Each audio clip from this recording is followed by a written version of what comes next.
नमस्कार जय जगन्नाथ आपण समस्त को career track India YouTube channel में स्वागत जनाऊँगी। आज आम जो पोस्ट विषय आलोचना करवा से ओनली 10th पास जदि एलिजिबल होती आउ कौन भी एग्जाम ना मार्क बेसिस ही सिलेक्शन हेबो आउ ह्यूज मात्रा वैकेंसी बाहरी। तो आम डिटेल्स रे आलोचना करवा कौ पोस्ट आउ केते वैकेंसी रही केमिति कौन अप्लाई रहिबो कौन एलिजिबल क्राइटेरिया रही सबकि डिटेल्स रे आलोचना करवा। ता पूर्व जदि चैनल नुआ अच्छा तेज चैनल को सब्सक्राइब करूँ भिडियोटी को लाइक करने जमा भी भूलें जहाँ भी डाउट रोचे कमेंट सेक्शन में मत पचारतु आपण सांग साथी जी भी एलिजिबल होती शेयर करूँ। ठीक अच्छे तो ये आम डिटेल्स रे आलोचना करवा ग्रामीण डाक सेवक जोटा कि जीडीएस सेटार ही ऑनलाइन एंगेजमेंट आपणकर डिटेल्स रे नोटिफिकेशन आसी सारी या पूर्व नोटिफिकेशन तो आसी बट डिटेल्स रे आसी नथिला एबे डिटेल्स रे आसी जाइए कौन कौन पोस्ट रही ब्रांच पोस्ट मास्टर जोटा कि BPM assistant branch post master जोटा कि एबीपीएम और डाक सेवक। ठीक अच्छे प्रथमे आपण मैंने रजिस्ट्रेशन करेंगे देन आप अप्लाई करेंगे ऑनलाइन वन टाइम रजिस्ट्रेशन जोटा कि रही 31/1/2026 माने गत काली स्टार्ट होती आउ 14/2/2026 पर्यंत रही आपणकर आपणकर submission of online application apply जो फी पेमेंट रही सेटा होची 2 फेब्रुआरी 2 तारीख पाखु स्टार्ट हो आपणकर लास्ट डेट रही 16/2/2026 15 दिन टाइम देती आपणकर कि ऑनलाइन वन टाइम रजिस्ट्रेशन लिखी आपण मैंने चेष्टा करेंगे गोटे थर ही सब करेक्शन करके अप्लाई करने देन आपंकर जदि भी किसी भूल भाल रोचे ताहले करेक्शन भी रही आपंकर 18/2/2026 स्टार्ट होची आ होची 19/2/2026 18 तारीख और 19 तारीख ये 2 दिन देती आपंकर। ठीक अच्छे जोटा ब्रांच पोस्ट मास्टर रोची बीपीएम रो पोस्ट से पोस्ट रे आपणकर ऑफिशियल ड्यूटी रही था day to day postal operation जहाँ भी सब रोची से गुड़ाक रही था आउ एथिरे आपणकर कौन रोची ना सैलरी टिके अन्य पोस्ट अपेक्षा टिके अधिक रोची। ठीक अच्छे आउ जो गुड़ाक रहिला हमर ABPM assistant branch post master एथिरे आपणकर जहाँ भी सब चिट्ठी आसला कि कौन सी आपणकर पार्सल आसला सेगुड़ा आपको डेलीवर कर थाए।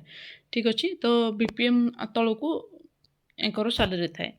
ठीक अच्छे देन डाक सेवक असिस्टेंट पोस्ट मास्टर जोटा कि जहाँ आपणकर रोल थाए सेटा आपणकर डाक सेवक भी सेम प्राय सेमती ही रही थाए।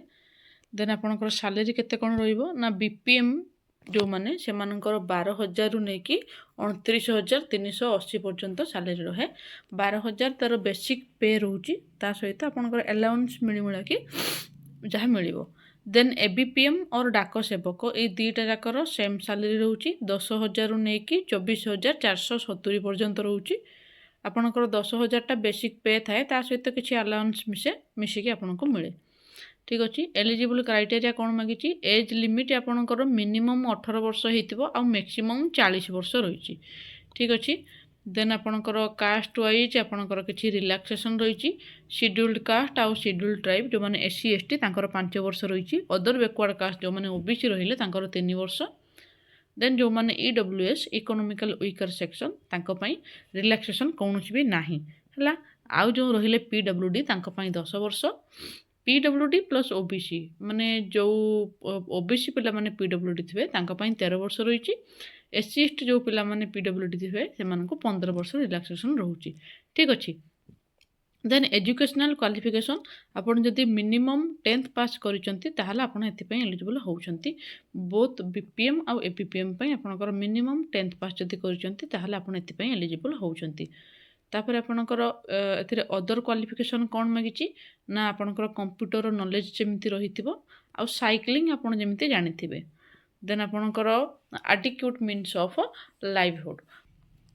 देन आपन केमिति अप्लाई करेंगे ना तार जो ऑफिशियल वेबसाइट रही एटा जो ब्लू कलर लिखाई देखी पारे तो यही वेबसाइट को जिबे जाइए आपण मैंने अप्लाई करेंगे सीट आपणकर आगु जो वेबसाइट रे होता से होना आपन जदि से वेबसाइट को भी गले से आपको लिखिदेव जे जो नुआ वेबसाइट को अच्छी से जावाई क्लिक करूँ तो क्लिक करेंगे तापर जाकि अप्लाई करदे। आ गोटे कथा मन रखु आपड़ गोटे केवल गोटे ही आप्लिकेसन पकई पारे जड़े ହେଲା। ଆପଣ ଯଦି ଦୁଇଟା ଆପ୍ଲିକେସନ୍ ପକାଇ ଦେଉଛନ୍ତି ତାହେଲେ ଆପଣଙ୍କ ଦୁଇଟା ଯାକ ରିଜେକ୍ଟ ହେଇଯିବ। ତ ଗୋଟେ ପିଲା କେବଳ ଗୋଟେ ହିଁ ଆପ୍ଲିକେସନ୍ ପକାଇ ପାରିବ। ଆଉ ସେଥିରେ କ'ଣ ରହିଛି ନା ଆପଣଙ୍କର ଗୋଟେ ଡିଭିଜନ୍ ପାଇଁ ହିଁ କେବଳ ପକାଇ ପାରିବ। ମନେ କରନ୍ତୁ ଆପଣ ଗୋଟେ ପିଲା ଆପଣ ଚାହୁଁଛନ୍ତି ଯେ ମୟୂରଭଞ୍ଜରେ ପକାଇବା ପାଇଁ, ତ ଆପଣ କେବଳ ମୟୂରଭଞ୍ଜ ଡିଷ୍ଟ୍ରିକ୍ଟରେ ଯାହା ଯାହା ବି ଆପଣ ଅଲଗା ଜାଗା ଅଛି ତାର ଡିଷ୍ଟ୍ରିକ୍ଟରେ ଅଲଗା ଅଲଗା ସବୁ ସର୍କଲ୍ ଥିବ ନା, ତ ସେଇଥିରେ ଆପଣଙ୍କର ଅପସନ୍ ଦେଇପାରିବେ।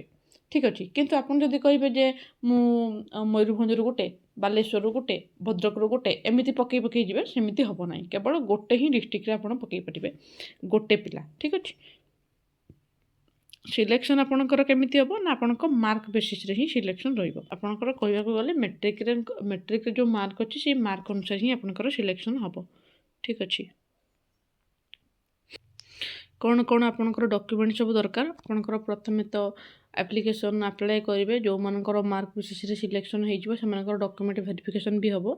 ତ କ'ଣ କ'ଣ ଡକ୍ୟୁମେଣ୍ଟ ସବୁ ଦରକାର? ମାର୍କସିଟ୍ ଦରକାର, ଆଇଡେଣ୍ଟିଟି ପ୍ରୁଫ୍ ଦରକାର ହେଉଛି, ଯେଉଁଟାକି ଆପଣଙ୍କର ଆଧାର କାର୍ଡ଼ ହେଉ, ପାନ୍ କାର୍ଡ଼ ହେଉ, ଆଇଡେଣ୍ଟିଟି ପ୍ରୁଫ୍। ଦେନ୍ ଆପଣଙ୍କର କାଷ୍ଟ ସାର୍ଟିଫିକେଟ୍ ରହୁଛି, ଆପଣ କେଉଁ କାଷ୍ଟରେ। ଯେଉଁମାନେ ଜେନେରାଲ୍ ପିଲା ତାଙ୍କର ତ ଦରକାର ନାହିଁ, ଯେଉଁମାନେ OBC ହୁଅନ୍ତୁ, SC ST ହୁଅନ୍ତୁ, ତାଙ୍କମାନଙ୍କର କାଷ୍ଟ ସାର୍ଟିଫିକେଟ୍ ଦରକାର ପଡ଼ୁଛି। ଆଉ PWD, ଯେଉଁମାନେ PWD ଥିବେ ମାନେ ଫିଜିକାଲ୍ ହ୍ୟାଣ୍ଡିକ୍ୟାପ୍ଟ ଅଛନ୍ତି ସେମାନଙ୍କର ବି ଦରକାର ପଡ଼ୁଛି। EWS ସାର୍ଟିଫିକେଟ୍, ଯେଉଁମାନେ କି EWS ଅଛନ୍ତି ସେମାନଙ୍କ ପାଇଁ ବି ତାଙ୍କର ସାର୍ଟିଫିକେଟ୍ ଦରକାର। ଟ୍ରାନ୍ସଜେଣ୍ଡର ସାର୍ଟିଫିକେଟ୍, ଯେଉଁମାନେ ଟ୍ରାନ୍ସଜେଣ୍ଡରରେ ଆପ୍ଲାଏ କରୁଛନ୍ତି ସେମାନଙ୍କର ଯଦି ଟ୍ରାନ୍ସଜେଣ୍ଡର ହେଇଥିବେ ତାହେଲେ ତାଙ୍କ ପାଇଁ ତାଙ୍କ ସାର୍ଟିଫିକେଟ୍ ଦରକାର। ଡେଟ୍ ଅଫ୍ ବାର୍ଥ ପ୍ରୁଫ୍ ଆପଣଙ୍କର ତ ମେଟ୍ରିକ୍ରେ ଥିବ ଏବଂ ତାର ଆଧାର କାର୍ଡ଼ରେ ବି ଆପଣଙ୍କର ସେଇଟା ବି ପ୍ରୁଫ୍ ହିଁ ଯିବ। ଠିକ୍ ଅଛି। ଦେନ୍ ଆପଣଙ୍କର ମେଡ଼ିକାଲ୍ ସାର୍ଟିଫିକେଟ୍ ଇସ୍ୟୁଡ୍ ବାଏ ଏ ମେଡ଼ିକାଲ୍ ଅଫିସର୍, ମେଡ଼ିକାଲ୍ ସାର୍ଟିଫିକେଟ୍ ଦରକାର ପଡ଼ୁଛି, ଯେଉଁଟାକି ଜଣେ ମେଡ଼ିକାଲ୍ ଅଫିସର୍ ତାକୁ ସାଇନ୍ ମାରିଥିବେ ସେମିତି। ଦେନ୍ ଆପଣଙ୍କର ପଏଣ୍ଟଟା ଦେଇଛି ସେଇଟା ହେଉଛି ଆପଣଙ୍କର କ'ଣ ନା ଯଦି ଅରୁଣାଚଳ ପ୍ରଦେଶ, ସିକିମ୍ କିମ୍ବା ଗୋଆରୁ ହେଇଥିବେ ତାହେଲେ ଆପଣଙ୍କ ପାଇଁ ଏଇ ଲାଷ୍ଟ ପଏଣ୍ଟଟାକୁ ମାନେ ରଖିବ, ନହେଲେ ନାହିଁ। ଠିକ୍ ଅଛି। ଆପଣଙ୍କର ଡକ୍ୟୁମେଣ୍ଟ ଭେରିଫିକେସନ୍ ହେଇସାରିଲା ପରେ ଆପଣଙ୍କର କ'ଣ ରହୁଛି ନା ଅଫର୍ ଲେଟର୍ ଆପଣଙ୍କୁ ପ୍ରୋଭାଇଡ଼ କରାଯିବ। ଆପଣଙ୍କର 3 ଦିନରୁ ଟ୍ରେନିଂ ବି ରହିବ ଆପଣଙ୍କର। ଦେନ୍ ଆପଣଙ୍କର ଜଏନିଂ ପ୍ରୋସେସ୍ରେ ଆପଣ ଯଦି ଜଏନିଂ କରିବା ପାଇଁ ଆପଣଙ୍କୁ ଡେଟ୍ ଦେଇଥିବେ, ଯଦି 30 ଦିନ ପରେ ବି ଆପଣ ଜଏନିଂ କରୁନାହାନ୍ତି ତାହେଲେ ଆପଣଙ୍କର ସେ ପୋଷ୍ଟଟା ଆପଣଙ୍କ ପାଇଁ କାଟି ଦେଇକି ସେମାନେ ଅନ୍ୟ ପିଲାଙ୍କୁ ଦେଇଦେବେ। ନେକ୍ସଟ ମେରିଟ୍ ଲିଷ୍ଟ ବାହାରିଲା ବେଳକୁ ସେ ପୋଷ୍ଟଟା ଅନ୍ୟ କାହାକୁ ହିଁ ଦେଇଥିବେ। ଠିକ୍ ଅଛି। ତ ତାର ଜଏନିଂ ପାଇଁ 30 ଦିନ ହିଁ ଟାଇମ୍ ଦେଉଛି। ତାପରେ କେମିତି କ'ଣ ଆପ୍ଲାଏ କରିବ ଏଇଠି ଡିଟେଲ୍ସରେ ଦେଇଛି। ଆପଣ ପ୍ରଥମେ OTR କରିବେ, ଯେଉଁଟାକି ୱାନ୍ ଟାଇମ୍ ରେଜିଷ୍ଟ୍ରେସନ୍ କରନ୍ତି।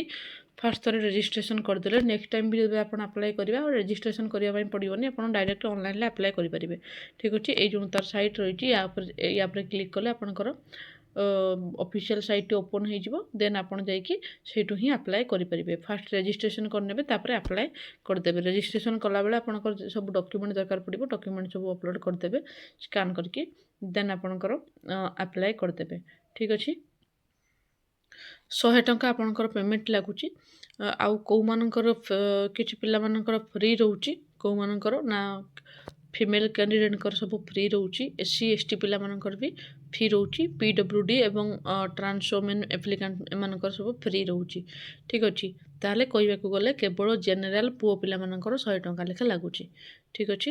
ଆଉ ଯେଉଁ ଡକ୍ୟୁମେଣ୍ଟ ଅପଲୋଡ଼ କରାଯିବ, କେତେ କେବିରେ ସବୁ ଏଠି ଡିଟେଲ୍ସରେ ଲେଖିଦେଇଛି।